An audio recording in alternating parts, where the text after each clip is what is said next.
अध्यापिका महोदय, श्री सर, अन्य अध्यापक व मेरे प्यारे सहपाठियों, मैं संस्कृति शर्मा, कक्षा 5वीं की छात्रा, सर्वप्रथम आप सभी को नमन करते हुए आज नशे से युवा पीढ़ी के जीवन में दुष्प्रभाव शीर्षक पर अपने विचार रखना चाहती हूँ।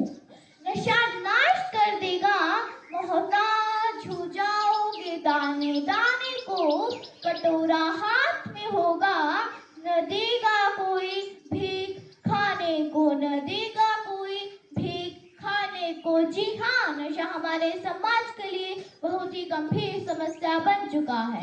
वर्तमान में करोड़ों की संख्या में लोग नशे का सेवन करते हैं, जिसके कारण आए दिनों में परिवार में झगड़े, गरीबी, दुर्घटनाएं, मानसिक परेशानियां, शोषण, भयंकर बीमारियां होती रहती है। यह आंकड़ा प्रतिवर्ष बढ़ता ही जा रहा है।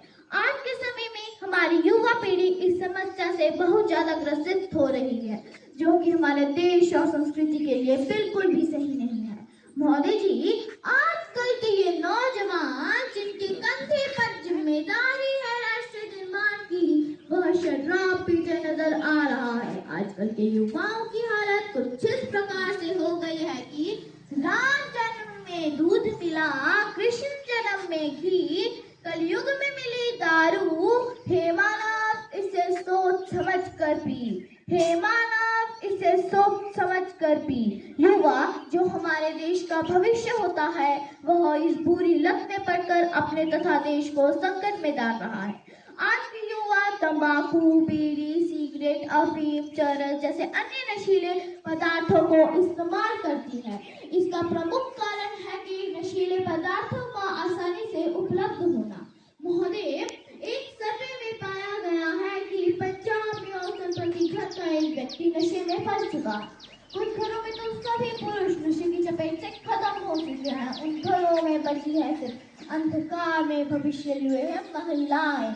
वह विधवाएं चीख चीख कर कहती है, प्यार भी गया, मां का सिंदूर गया, नन्हे नौनिहालों की लंगोटियां चली गई, छोटी छोटी बेटियों की चोटियां चली गई। इस दुनिया के लिए तो सिर्फ एक आदमी मरा है, हमारे घर की तो रोटियां ही चली गई, हमारे घर की तो रोटियां ही चली गई। युवाओं को सिनेमा का बहुत गहरा प्रभाव पड़ता है। युवा जैसा रोल मॉडल में दिखाया जाता है, वैसे ही करने का प्रयास करते हैं। सिनेमा जगत के सितारे युवाओं का एक बड़ा रोल मॉडल है। रोल मॉडल में जैसा दिखाया जाता है, वैसे ही युवा करने का प्रयास करती है। महोदय, अब मैं यहाँ कहना चाहूंगी कि भारत सीमा पार से भी नशे का कारोबार फल फूल रहा है। अफगानिस्तान, जो कि हमारा पड़ोसी देश है, वहाँ भी अफीम की खेती भरपूर मात्रा में की जा रही है। अफीम से बहुत नशीले पदार्थ तैयार होते हैं। जहाँ पर उनकी कीमत 1 लाख के करीब होती है, वहीं वे भारत में 1 करोड़ तक की बेची जाती है।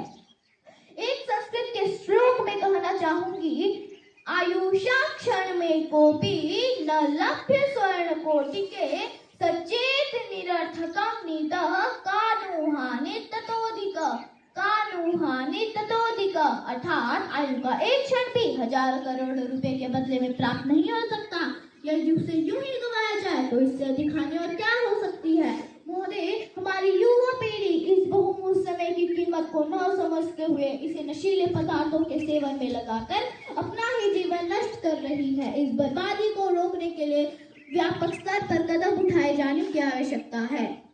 व्यापक स्तर जन जागरण अभियान चलाने की आवश्यकता है, ताकि देश और देशवासियों को स्वस्थ और सशक्त रखा जा सके। अंत में मैं चंद पंक्तियों के साथ अपनी वाणी को विराम देना चाहती हूँ।